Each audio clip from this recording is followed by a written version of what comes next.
Hello दोस्तों, स्वागत है आपका अपने चैनल शाइनिंग मून में। कल हमने जो राजस्थान की हस्तकला है उसके बारे में पढ़ लिया था। आज जो अपना नेक्स्ट चैप्टर रहेगा वो रहेगा राजस्थान की जो कुप्रथाएं चल रही थी और राजस्थान की कौन कौन सी कुप्रथाएं थी। और ऐसी प्रथाएं, कुप्रथा किसे कहा जाता है? ऐसी प्रथाएं जो समाज को एक अलग तरीके से देखती है उसे कुप्रथा कहा जाता है, जो लंबे समय से चली आ रही थी और समाज में उसकी वजह से परेशानी हो रही थी या किसी एक तबके के लिए वो परेशानी का कारण था। इस कारण से कुप्रथाएं कहा जाता था। आज हम देखते हैं विस्तार से इसके बारे में, सभी जो मोस्ट कुप्रथाएं थी उनके बारे में विस्तार से देखते हैं। पहले हम देखते हैं कन्यावध। कन्यावध एक कुप्रथा थी। कन्या को गला दबाकर, जहर देकर या अफीम देकर कन्या को मारना क्या कहलाता है? कन्यावध कहलाता था। इस पर रोक लगी 1833 ईस्वी में। कोटा के पॉलिटेक्निक जो एजेंट थे विल्किंसन, क्या नाम था? पीए का नाम विल्किंसन के प्रयासों से उमेद सिंह के काल में इस पर क्या हुई? रोक लगी। प्रथा पर रोक कब लगी? 1834 ईस्वी में बूंदी में लगी और 1844 ईस्वी में मेवाड़ स्वरूप सिंह के काल में इस पर रोक लगी। क्या है? कन्यावध प्रथा। इस पर कब रोक लगी? 1833 में कोटा के जो पीए विल्किंसन के प्रयासों से उमेद सिंह के काल में लगी। और प्रथा पर पूर्ण रोक 1834 ईस्वी में बूंदी में और 1844 ईस्वी में मेवाड़ में स्वरूप सिंह के काल में लगी। बाद में हम देखते हैं त्याग प्रथा। राजपूत परिवार में क्या होता था? लड़की के विवाह के समय नट डोली जो मुंह मांगी दान दक्षिणा मांगते थे। क्या करते थे? मुंह मांगी दान दक्षिणा मांगते थे। और जो अफोर्ड नहीं कर पाने के कारण वो क्या करते थे? त्याग दे देते। त्याग प्रथा कहलाते हैं उसे। प्रथा पर रोक कब लगी? 1841 ईस्वी में जोधपुर में लगी और 1844 ईस्वी में जयपुर व बीकानेर में इस प्रथा पर रोक लगी। उसके बाद हम देखते हैं डावरिया प्रथा। डावरिया प्रथा किसे कहा जाता है? जब राजा महाराजा की पुत्री का विवाह होता था तो क्या किया जाता था? जब कोई राजा या महाराजा की पुत्री का विवाह होता था तो क्या किया जाता था? जो गांव की कुंवारी कन्या है उसको दहेज में दे दिया जाता था। क्या किया जाता था? कुंवारी कन्याओं को दहेज में दे दिया जाता था।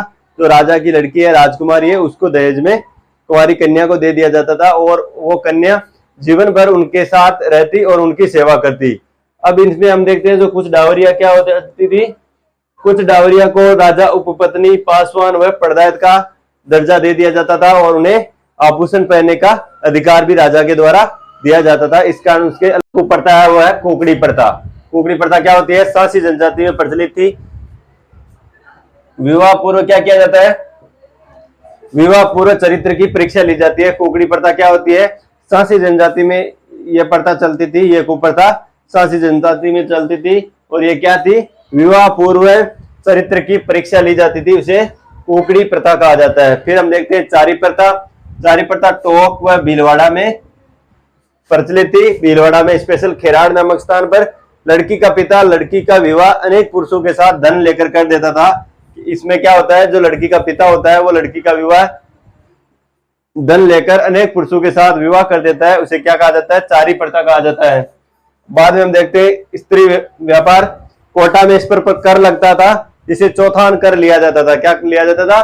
चौथान कर लिया जाता था कोटा में और इस पर रोक लगी 1831 ईस्वी में। कोटा रियासत में इस पर रोक लगी।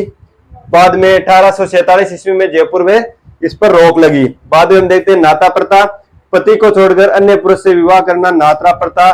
छेड़ा फाड़ना बिलों में ये प्रचलित है, जिसे नाता प्रथा कहा जाता है।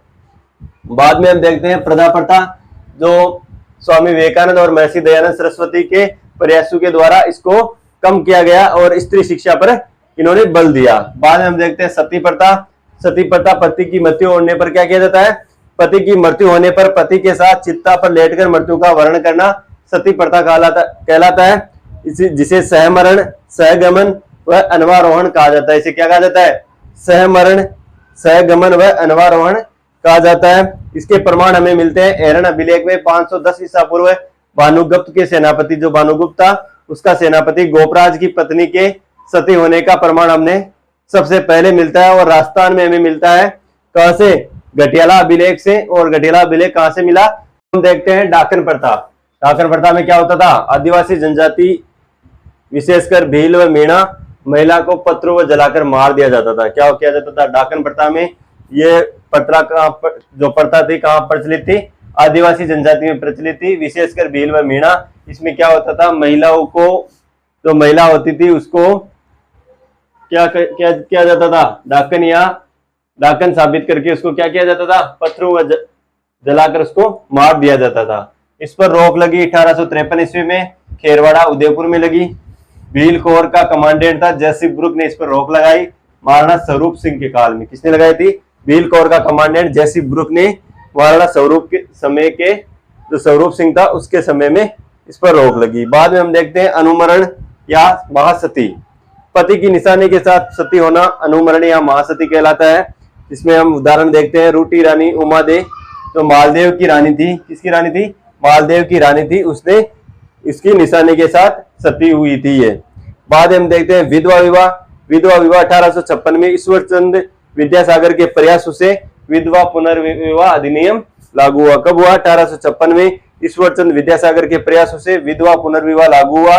लॉर्ड डलहौजी के काल में यह अधिनियम बना। किसके काल में बना, लॉर्ड डलहौजी जो था उसके काल में यह अधिनियम लागू हुआ। और 1857 में लॉर्ड कैनिंग के समय यह लागू हुआ। इसके जो डलहौजी के समय का ये बना था अधिनियम और लॉर्ड कैनिंग के समय लागू हुआ। अब हम देखते हैं बाल विवाह।